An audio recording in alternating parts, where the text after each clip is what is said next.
que o Brasil não consegue se desenvolver? Bom, este é o tema do vídeo de hoje. Eu sou o professor Felipe Alcântara. Este é o meu canal, sou professor de Geografia. Então já vem, se inscreve aqui, dá o like para acompanhar os conteúdos. Tem vídeo a semana toda, de segunda a quinta-feira, quase a semana toda, né? De segunda a quinta-feira, beleza? Já deixa o like aí para você que quer conteúdo de Geografia. Vestibular, vestibulinho, concurso, entre outras coisas, beleza? Então, vem pro canal. Bom, eu trouxe eu trouxe aí alguns temas, alguns tópicos para a gente poder elencar o que eu acho que foram os principais motivos que fizeram com que o Brasil, mesmo com todo esse potencial, o Brasil é um país que tem muito potencial, queira ou não, é uma das 10 maiores economias do mundo, mas poderia ser muito maior, poderia ser muito mais poderoso. Eu trouxe alguns fatores que eu considero importantes. Fatores históricos, sociais, econômicos, infraestrutura, educacionais, entre outros, né? Eu vou começar aqui com um fator histórico, alguns fatores históricos que a gente pode elencar. Por exemplo, o Brasil é um país que teve mais de 300 anos de escravidão. Então, isso também atrasou o desenvolvimento do país. Muito tempo como colônia sendo explorado por Portugal. Criou-se uma cultura e uma economia toda baseada na exportação de produtos primários, né? Ou seja, de uma cultura de colônia mesmo. Isso também atrasou o Brasil, o desenvolvimento do país, aliado à escravidão.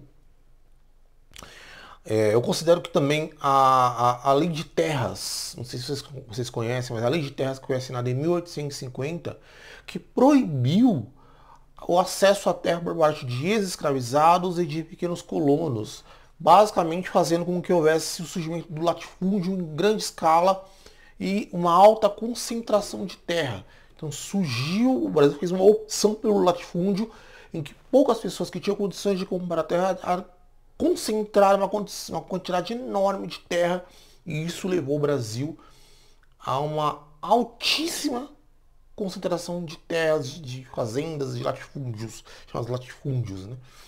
E essa galera que depois iria comandar o país durante muito tempo, até hoje comanda o país. Então, terra é poder. E concentrou-se a terra, concentrou-se o poder na mão de poucas pessoas após a lei de terras. Eu recomendo a leitura de um livro chamado O Cativeiro da Terra, do José de Souza Martins, excelente livro que fala sobre este assunto, tá? Além disso, uma coisa que a gente pode levar em consideração, quando surge a lei de terras, um pouquinho depois da lei Eusébio de Queiroz, que começa a dar uma abertura e contribuir para o fim da escravidão no Brasil, na época tinha cerca de 1,5 milhão de escravizados no país, o que correspondia a mais ou menos 15% da população brasileira, sem considerar os descendentes desses escravizados. Então é uma quantidade enorme de população que foi totalmente proibida de acessar a terra no Brasil, de ser proprietária de terra no Brasil, de ter a sua terrinha para produzir.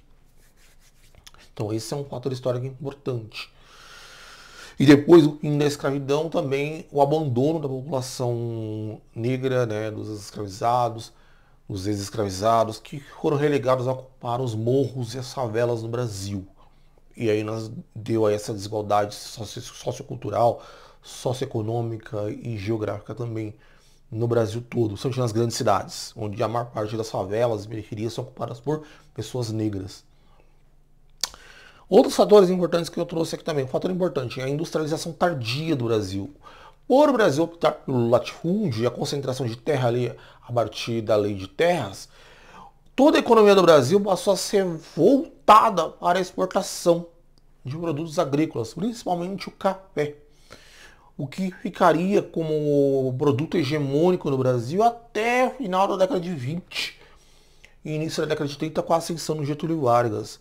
E durante aquele período pós-império, que é o período da República do Café com Leite, onde toda essa elite cafeeira, essa elite latifundiária dominou o Brasil, liderado por São Paulo e Minas Gerais. Então, isso atrasou o desenvolvimento industrial do Brasil, que era todo concentrado na produção de café e no latifúndio, até a ascensão do Vargas e um processo de industrialização em massa no Brasil e também de desenvolvimento educacional no país, liderado por Anísio Teixeira, grande Anísio Teixeira. Lembrando que é interessante a conexão da indústria com a educação. O atraso na industrialização do Brasil também representou o atraso na educação. Um atraso na educação brasileira. Por quê? Porque a indústria, queira ou não, ela puxa a educação. Se um país se industrializa, se desenvolve a sua indústria, a escola passa a ter mais sentido e passa a ter mais investimento na educação básica.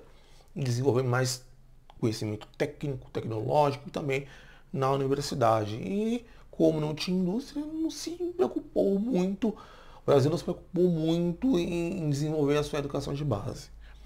Algumas questões sociais, né? O aumento da desigualdade social, também é um fator importante a se notar. Tem um dado do IPEA de 2022 que diz que a renda dos brancos no Brasil é 87% maior do que a dos negros. Isso é um relato claro da desigualdade socioeconômica e desigualdade socio e racial também no Brasil, que tudo conecta ali junto, né? Que vem desde esse período, é arrastado desde esse período aí colonial até agora.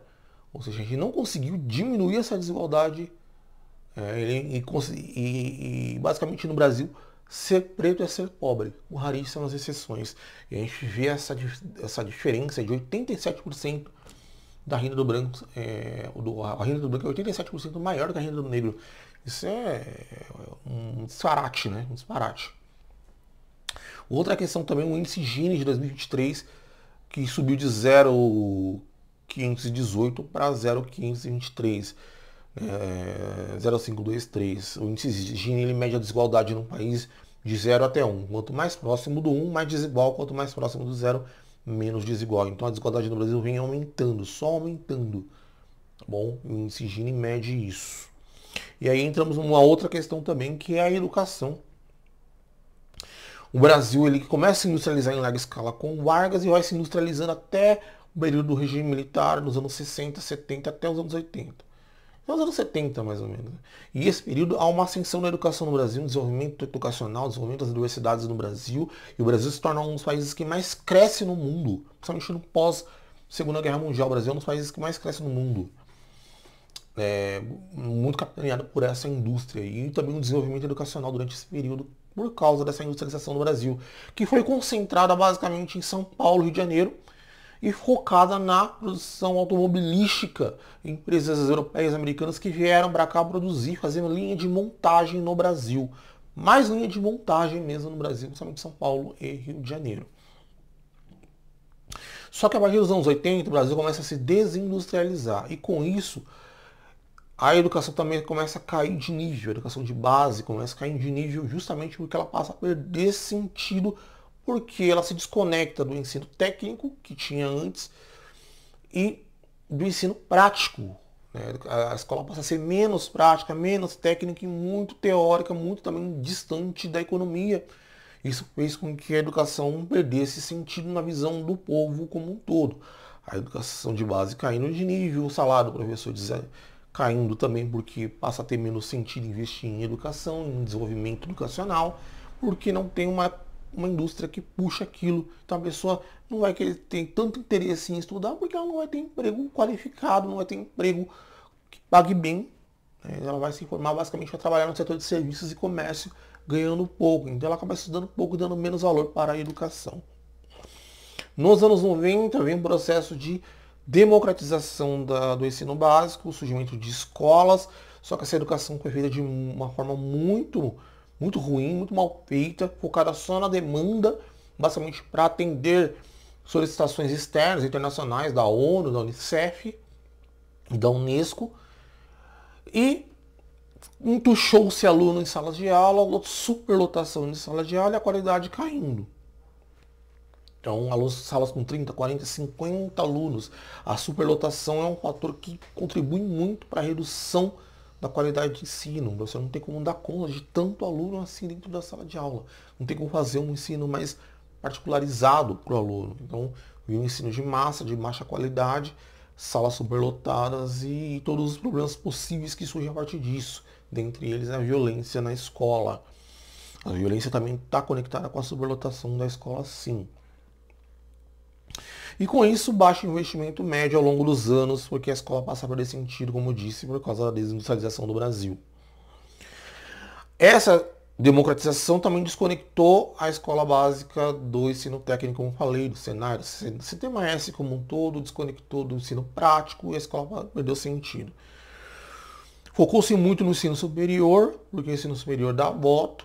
Então, criou-se tantas vagas no ensino superior, tantas vagas de tais cursos, né? Abriu-se tantas universidades, só que isso gerou uma desigualdade também em grande parte. Os cursos contribuem justamente para o desenvolvimento tecnológico do país, em que receberam muito investimento no ensino superior, eles só eram acessados por pessoas que tinham acesso a uma educação básica de qualidade. Como passaram anos e anos e anos com uma educação básica de baixa qualidade, a população mais pobre, a população da classe trabalhadora, não ficou cada vez mais distante desse tipo de curso, que faz a real transformação econômica do país e a real transformação econômica das famílias, porque são cursos que têm salários médios mais altos. Isso distanciou o povo da universidade, no caso dos cursos mais valorizados, elitizando esses cursos, como engenharias, por exemplo, medicina, em que só pessoas que tiveram ensino básico muito bom geral de universidade, de escolas particulares muito boas, ou que fizeram cursinhos durante anos de altíssima qualidade, conseguiam acessar. Por quê? Investiu-se no superior, mas esqueceu-se da educação de base. Isso gerou uma desigualdade enorme e, basicamente, as pessoas de ensino básico iriam, quando conseguiriam acessar, ou quando conseguiam acessar a universidade pública, eram para cursos tidos como menos nobres e cursos que não provocariam uma grande transformação econômica nas famílias e muito menos uma grande transformação tecnológica no país. E foi criando-se uma separação dentro das universidades. Os cursos que geram salários bons para os estudantes depois que eles saem das universidades, e os cursos que geram salários baixos ou que vão fazer com que as pessoas fiquem desempregadas. É isso que aconteceu com esse processo de esquecimento da educação básica aí. Isso também contribuiu para aumentar a desigualdade educacional e também o atraso do país. Outro fator que a gente pode considerar é a questão da infraestrutura. O Brasil, principalmente a partir dos anos 30, 40, focou muito na estrada, em desenvolvimento de estradas, criação e construção de estradas para automóveis. E basicamente parou de investir em ferrovia, que tinha muito antes, parou para focar em estrada para carretas, carros, entre outras coisas. E aí nós temos um plano de avenidas aqui em São Paulo, do Prestes Maia, entre outros projetos aí. A estrada ela acaba sendo mais cara a longo prazo para o deslocamento de mercadorias e também atrasa, é mais lento por causa do trânsito, por causa dos pedágios, tudo encavalado. Então, o não investimento em infraestrutura ferroviária atrasa o Brasil também, gerando o que chama de custo Brasil. O custo Brasil é o quanto o empresário, o produtor, o setor produtivo paga para produzir no país. O Brasil é um país caro de produzir, por quê? Porque toda a sua produção é escoada ou quase toda, por estrada. Esse é um dos fatores. Portos com baixa infraestrutura, poucos portos. Segundo a Confederação Nacional da Indústria, o Brasil perde cerca de 20% do PIB todos os anos. Você quer 1,7 trilhão de reais perdidos por causa da baixa infraestrutura, da infraestrutura de baixa qualidade, ou basicamente a concentração da escoamento da produção em estradas e o baixo investimento em ferrovia. Isso é um problema, né? O Brasil acaba ficando muito atrás em relação aos países da OCDE, por exemplo. Ou seja, uma qualidade da infraestrutura e também a falta de ferrovias.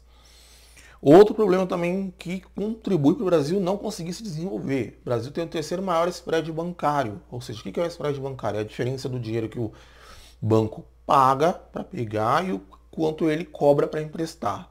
Essa diferença é o spread bancário. E a taxa de juros média para o empresário no Brasil é cerca de 18% ao ano. É altíssima. Então é muito caro para o empresário pegar empréstimo para investir. E os grandes empresários e os pequenos também vivem de empréstimos para poder investir e fazer a economia girar. Então não é interessante para ele. Muitas vezes vale mais a pena deixar o dinheiro investido no banco do que contribuir para a produção, pegar, investir, desenvolver alguma coisa, porque acaba sendo muito caro. É bizarro, 18% ao ano é muito alto, né, a taxa de juros. Outro problema, a armadilha da renda média. Um dos fatores, o que é a armadilha da renda média? Quando um país ele atinge uma certa renda, ele não consegue mais passar daquilo. Isso vem muito por causa da dependência de modelos de crescimento ultrapassados. O Brasil é um exemplo claro disso. Foco em exportação agropecuária para gerar um PIB grande, para direcionar esse PIB para crédito para consumo de mercadoria, de quinquilharia, mercadoria em geral importada. Então esse modelo é ultrapassado, que é produzir para exportar produtos agrícolas e pegar e gerar crédito para consumo. Esse modelo não funciona mais. Isso atingiu um certo patamar e o Brasil ficou preso nisso.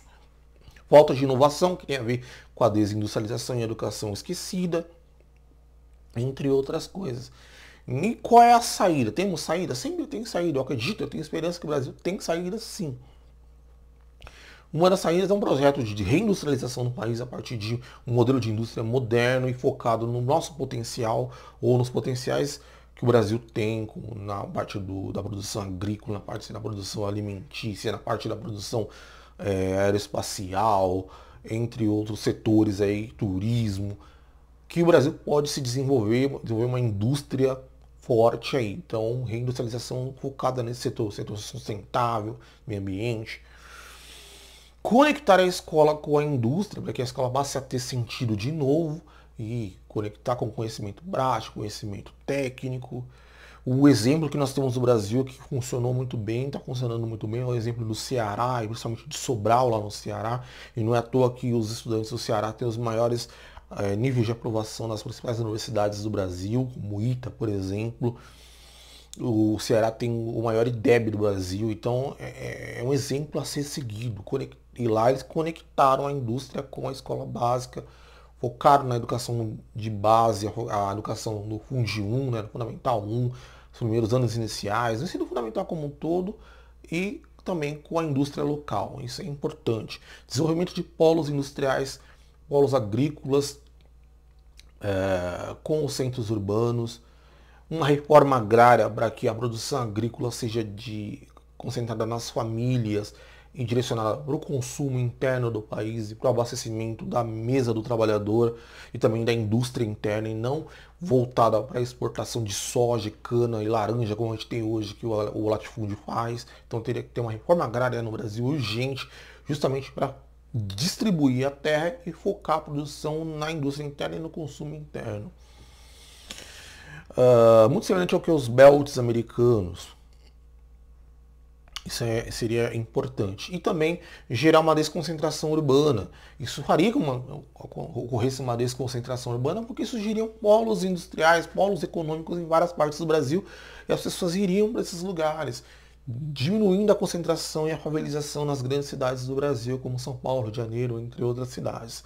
A população brasileira é muito concentrada no litoral. E isso acho que essa reforma agrária, esse desenvolvimento de polos econômicos no interior do Brasil, polos agrícolas, industriais conectados a regiões metropolitanas, isso seria fundamental também para o desenvolvimento do país. Essas são as minhas opiniões sobre isso, não sei o que vocês acham, gostaria que vocês dessem dicas aí embaixo também de saídas do Brasil, como o Brasil poderia se desenvolver e conseguir atingir todo o seu potencial, porque é um país maravilhoso, gigante, poderoso, muito rico e que pode avançar mais do que avançou até agora. Eu sou o professor Felipe Alcântara. Se você quiser apoiar o canal, eu vou deixar aqui o Pix aqui na descrição do vídeo. Aí você ajuda quando você puder. Tem vídeo a semana toda, ou de segunda a quinta-feira. Estou aqui para ajudar vocês. Qualquer dúvida, só deixar aí embaixo. Qualquer pergunta, pode deixar aí embaixo. Deixe questionários também na comunidade do canal. Um grande abraço, até mais.